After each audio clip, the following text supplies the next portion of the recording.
பொங்கல் திருநாளை கொண்டாட சென்னையில் இருந்து 6 லட்சத்திற்கும் மேற்பட்ட பயணிகள் சொந்த ஊர்களுக்கு பயணம் மேற்கொண்டுள்ளதாக போக்குவரத்து துறை அமைச்சர் எம்.ஆர். விஜயபாஸ்கர் தெரிவித்துள்ளார்.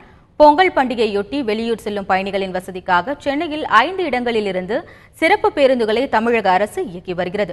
பொங்கல் பண்டிகையை கொண்டாட சொந்த ஊர் செல்வதற்காக நேற்று இரவும் கோயம்பேட்டில் பயணிகள் கூட்டம் அலைமோதியது. அவர்கள் சிரமமின்றி செல்லும் வகையில் சிறப்பு பேருந்துகள் சரிவர இயக்கப்படுகிறதா, கூடுதல் பேருந்துகள் தேவைப்படுகிறதா என்பது குறித்து கோயம்பேட்டில் போக்குவரத்து துறை அமைச்சர் எம்.ஆர். விஜயபாஸ்கர் ஆய்வு மேற்கொண்டார். அப்போது பேசிய அவர், சென்ற ஆண்டை விட இந்த ஆண்டு 1 லட்சம் பேர் கூடுதலாக சொந்த ஊர்களுக்கு பயணம் மேற்கொண்டுள்ளதாக கூறினார்.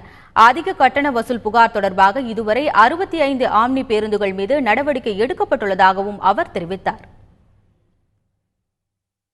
பொங்கல் திருநாளை முன்னிட்டு சென்ற வருடத்தை விட சுமார் 1 லட்சம் பயணிகள் அதிகமாக பயணிப்பார்கள் என்று எதிர்பார்க்கிறோம். சுமார் 6 லட்சத்திற்கும் அதிகமான பயணிகள் பொங்கல் திருநாளை கொண்டாடுவதற்காக அவர்கள் சொந்த ஊர்களுக்கு சென்றிருக்கிறார்கள்.